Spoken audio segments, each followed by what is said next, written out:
Welcome back to the BioStock Life Science Summit, where we are joined by Ziccum and CEO Johan Konradsson. Welcome, Johan, and take it away. Thank you very much. So, my name is Johan Konradsson, and I'm the CEO of Ziccum, but I'm also the founder of the company. And what do we do? Well, we formulate vaccine as dry powders. Dry powders that can be transported anywhere in the world without the cold chain, because the dry powder has turned out to be very temperature stable.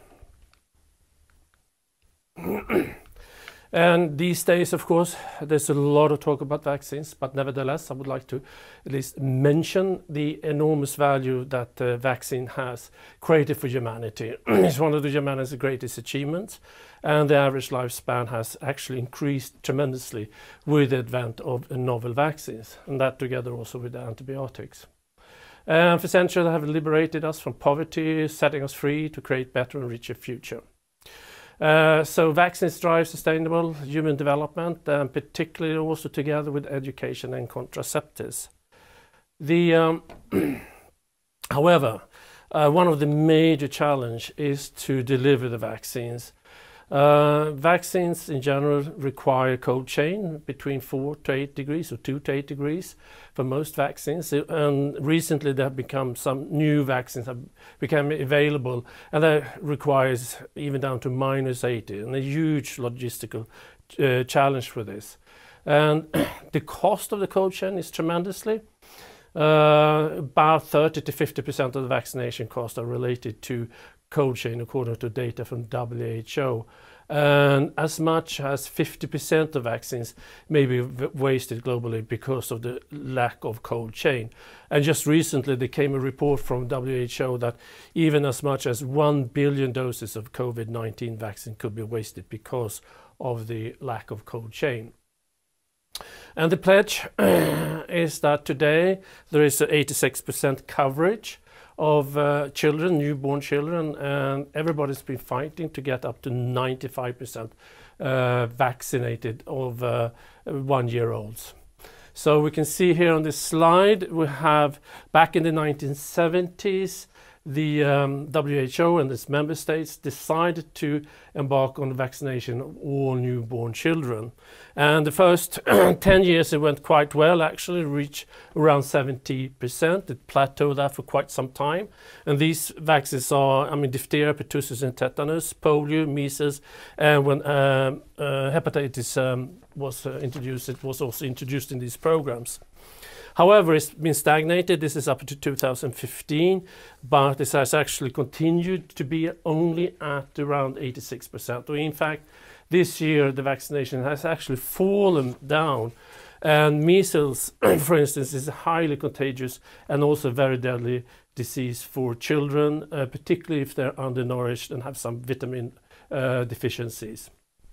So measles, there's estimation today that there is about almost 240,000 to 250,000 children that will die this year because of lack of vaccination. When you do with work as we do with vaccine, of course we have to mention a little bit about COVID-19 vaccination, and it's really put the spotlight on the logistics here. IATA came about a month ago, or 2 months ago actually, that to distribute all these COVID-19 doses requires 8,000 jumbo jets, and some of them with capabilities of down to -8 degrees, and certainly from 4 to 8 degrees. And in principle, they don't exist, these transportation possibilities. So there's a huge logistic challenge here. And the challenge is then, of course, attributed to the cold chain. This is a deep freeze farm for messenger RNA vaccine, which is one type of vaccine that has become now have very good results in terms of immunogenicity and the vaccination degrees. But this is one example of this is 20 deep freezers, and only to cover the Swedish market with about 70% vaccination degree requires about 400 of these, and I think there might be a challenge with this. I attended a global vaccine summit in September 2019, which was done before the COVID pandemic, and there is a policy meeting there, and what is demands here for the and the need for the policies is to products that are less dependent on the cold chain technology, and also delivery devices other than injections. And then there are also data systems and analytics to follow epidemics. We believe our product, we've demonstrated cold chain, can be at the cold chain, but also our roots is in inhalation sciences, and it was the technology was actually developed for inhalation of drugs, mostly small molecules, but that opens up, we believe, the powder that we have for other delivery devices, for instance, like inhalation. So here's some of the costs we obtained from WHO. This is a small vaccination campaign of Ebola in Africa, and the cold chain here represent about 30% of the total cost of the vaccination. There is a long road for vaccination, where typically one plant has to be distributed, international storage facilities, regional clinics, and children in the remote villages. And here is one can follow the cold chain here, and it's several issues here, even in when you disload from airplane into the national storage facility, and of course the last mile, which is really the big challenge here. Because that last mile is typically here, we have a moped and have a carrier of a cold chain container on the back. What we do, we actually dry formulate into dry powder, and this dry powder is very easily dissolvable in water for injection just prior to the vaccination degrees.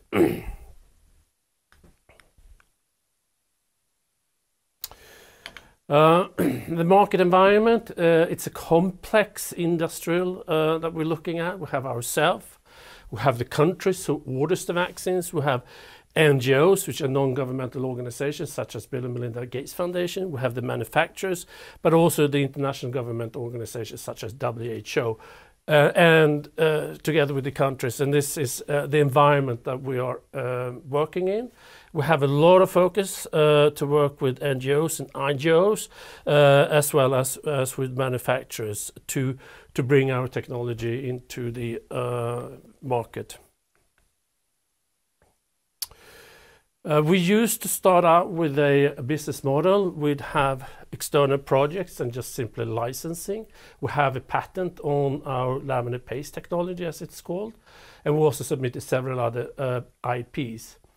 We've added very recently a fill and finishing using bulk. We published a white paper, which you can find on our website under resources, where we actually took and see what would it enable our technology, what would it take to actually build a fill and finishing plant, and that is just adding on another level of business models and business potentials. Here's the module concept. We have collaborated with key plants. They build these modules and stack them together and build them up here in Sweden. Then they can be dismantled and then transported to any green field in the world. And this is the floor plan. Air drying system is this part. We have the tableting machine, and we make a small plug, locker room and QC, and the final packaging line. So that is available. We have a board, of course, a very eminent board. We have particularly Fredrik Sjöwall, who is the CEO, the chairman. He was CEO at Inhalation Science at the time when I met him, and he's also part of the founder of the company. Very briefly about the share, we have gone from basically 5 Swedish kronor up to about 25-30 kronor to 270 million SEK market cap. Number of shareholders is fairly large for a small company like us. We have about 5,600. You can see two major increase of the share price, and that was basically attributed to the number of new shareholders that came in, particularly during April when the pandemic became quite apparent, and then also right after the vacation. So that was, and we're very grateful and thankful for that. Some of the goals to finalize. We said this we put about a year ago, first license. We're still working on this. We'll see what happens, maybe with it being pushed back into the next year. And this has to do, of course, with the pandemic. We said we're going to have at least one new patent application, which we have sent in several. We are working with the laminate paste into GMP and also into the manufacturing site, which we have published, and also developed contacts with NGOs and IGOs. So I'll end there. Thank you. Thank you so much, Jan. That was very interesting. You mentioned here this recently published white paper, which can only be described as good news for you. Can you tell us a little bit more about that and what your strategy looks like in the sense of trying to fulfill the potential?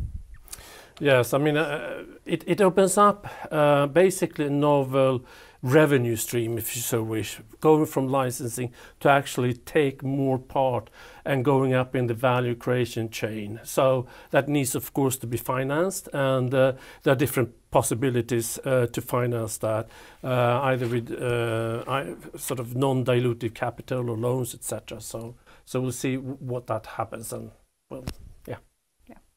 So, of course, the pandemic for you, I've hesitated to use the word good news because, of course, it's not good. But what has it meant for your business? Like you said here, the number of shareholders went up markedly when the pandemic became an established fact. Yes, it's like being caught in a global storm, essentially. I looked my email yesterday. I had more than 60 emails yesterday, so that's one way to describe it, actually. So. Yeah, I know, I can understand that.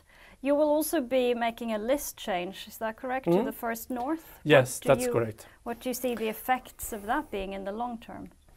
Well, we've changed the list from 1st of December, and we're going from Spotlight to Nasdaq, and Nasdaq has a more broader outreach of novel and other type of investors. The investors, for us at least on Spotlight, is typically private persons, and maybe that opens up for novel investors into the company. So that's happening at the end of this year, but if we look ahead to 2021, what are your goals for 2021? We have not officially set those goals yet, and as things develop, I mean, it's incredibly difficult actually to say what the goals will be, but we'll try to publish them at least before the year end, and we'll just hang in there and see to navigate into the storm, see where we can land with our technology and our company.